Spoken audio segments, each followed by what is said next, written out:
Alright, so look, what's going on, guys? It's Lucid. Today we're going to be talking about my NBA 2K23 wishlist and what I want to see in the next game. I know everyone's getting tired of 2K not giving a damn about their game and like updating it for the first few months, like the first 4 or 5 months, and not giving a damn after that point. They did a lot of things right this year, but they did a lot of things wrong as well, such as like paint defense and, you know, left, right, and just not keeping a consistent update on the game to patch certain stuff. They did like a few patches in the beginning, like to get weed all the little glitches and everything out, because as soon as the glitch comes out, they're quick to jump on it and patch it, but as soon as like little exploits and different shit like that come about, they don't get to it right away like they should. But yeah, we're going to be looking at my wish list, my personal wish list on everything that I want to see come in the next game, and you guys can leave in the comments what you would like to see, because I do read the comments from time to time and I would love to know y'all opinions. I also recently looked and 75.6% of you are not subscribed to me.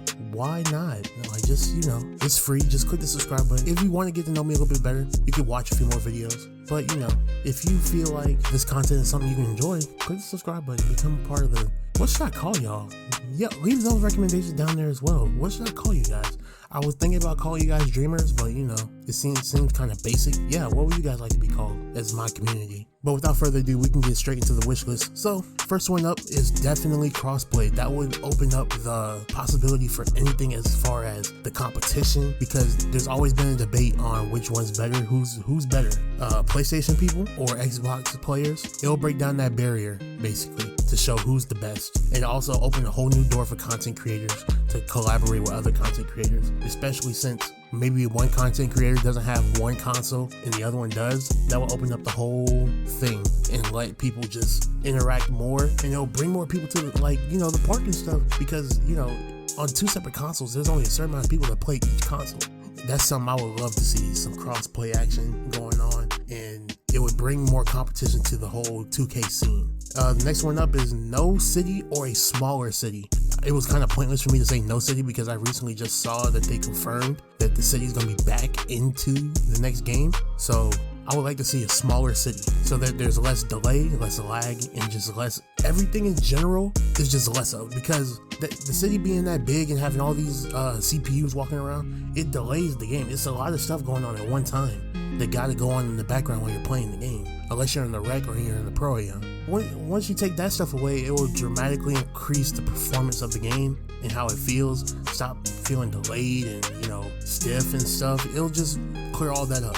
Now, this one I've been thinking about for a long time. They should have been brought these back. The King of the Courts from 2K18 and the 21 courts from 2K17. Bro, when I tell you the 21 courts, if you don't have nobody to play with, you would just go to the 21 courts just to chill. Go up against, you know, 2 other people. You can make it 4 people because originally it was 3. But yeah, you go to the 21 courts just to chill and have a good time playing against 2 other people that are not on your team.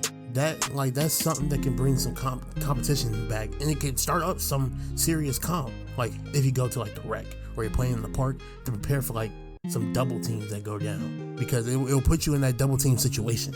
But the King of the Courts, yeah, if you win, you stay on the court. Basically, like, you take over the court, boom, boom, boom. It's that whole situation from the King of the Courts from 2K18. Next one up is move the 4v4 courts back to the parks instead of placed willy-nilly around the city, because no one's gonna go to certain spots in the city. People mainly just go to the park, the Gatorade facility, the NBA store, Swags, and the rec and Pro. That's it. If you can put the 4v4 courts on the way there to those places, then okay. But like, most people want to have those inside the parks that they go to or where they're looking to play, instead of having them all across the city. Bro, the Kobe court is sitting in the corner right beside the fucking the runway.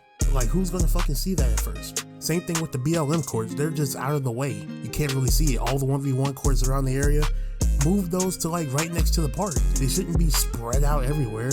Okay, and I've also been looking at this one for a while. Agent 00's also been talking about it for a long time. 2K just needs to get onto the scene, because all games are moving into the ranked competitive system, and people want to have like a ranked system to show, hey, I'm the best, or I can compete with the best. So the way they would do that, and I feel like they should go about it, you know how my team cards have like bronze, silver, gold, ruby, sapphire, emerald, amethyst, diamond, pink diamond, galaxy opal, and dark matter. Those should be the ranks. And as you go up in the ranks, you get like a cool little logo or a cool little, you know, a thing that makes your banner look really good. That also goes with what I want to talk about with ranked park, because you know you want to run park sometimes, but you want people to take it kind of serious as well. So you can go in. It's matchmaking. You don't gotta sit there and wait for people to hop on the spot. It's matchmaking. If you walk in with your squad, you walk in with your squad 3v3, or you can just go in there by yourself, get matched up with other people that are around the same rank as you, and you go the highest they can go is a rank above you or 2 ranks above you. And if you beat them people 2 ranks above you, get a whole bunch of ranking points and you go up a rank. It's not hard. Plenty of games have done it, and it just works out a whole lot better for everybody. Another thing that really like kind of pissed me off this year is if you perform really well and you just so happen to like lose, or your team sells you, guess what? Your meter for the performance on the ranks that they got now, it goes down. So like say you're a pro or say you're a pro player and you lose but you perform really well, guess what? You have the potential of dropping down back to Hooper. And you're like, what? I just dropped 40 and had 10 assists. But you dropping me down to Hooper because I lost? That's not a performance thing. That's more so like I just lost. It should be strictly based on performance. If you win, yeah, you get a little boost. But if you lose and you still performed well, you shouldn't be penalized that hard. And another thing, oh man, this pissed me off the most as well. Give harsher penalties for those motherfuckers that quit the game because they are losing. Sometimes they don't even be losing by a lot. Sometimes it'll be down like 11. Sometimes it'll be, okay, so one game, it was like 11-0 for me. So just started first quarter. They was not playing any good defense at all. Their whole team, just majority of the team quit. Like, bro. Or if somebody on your team quits, you just fucked up your whole offense because now somebody's gonna get doubled. And now that takes away their shot opportunities. And guess what? More turnovers come with that, and everything else comes with that. So I feel like there should be harsher penalties on quitting or closing out. It's just not. It ruins the experience for everyone that is playing the game. And the next one up, separate lateral quickness from perimeter defense as its own separate thing to upgrade, because like it would create that little gap in the speed to where bigger players can only have a certain lateral quickness from perimeter defense. Like your perimeter defense can be high, but lateral quickness is like the ability to keep up with the person with the ball. So if you're a guard and you have a high lateral quickness but low perimeter defense, you can still get there. But you have an average perimeter defense, you have more of a chance of getting there and still contesting it than just, sliding around with the default lateral quickness that they give you and you're looking dumb.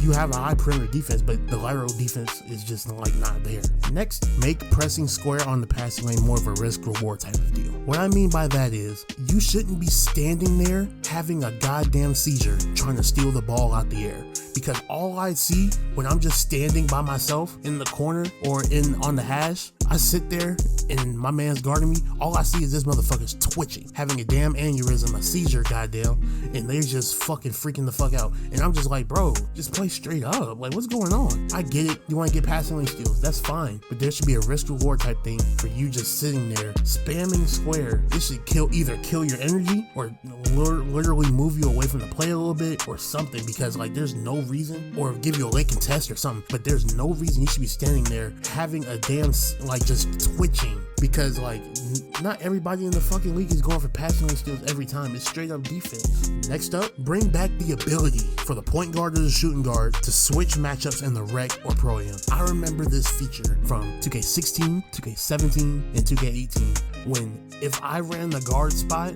either one of the guard spots, I was able to switch my teammates' matchups in the pro am or the rec. Because say your teammate wants to switch, but their arrow's not trying to trigger a switch. Guess what? You can now fix that by just simply tapping, I think it was left on the D-pad, and it brought up the menu with their names. No, it brought up the menu for the people that you're going up against. And you click the button and it would say who's guarding them, and you switch it on to them. That would make the game so much better, because you can now control who's guarding who and help them out by having their arrows switched to them so they can get the bump animations that they want with the clamps that they have. Because in this game, you're not able to get any bumps if your arrow's not on them.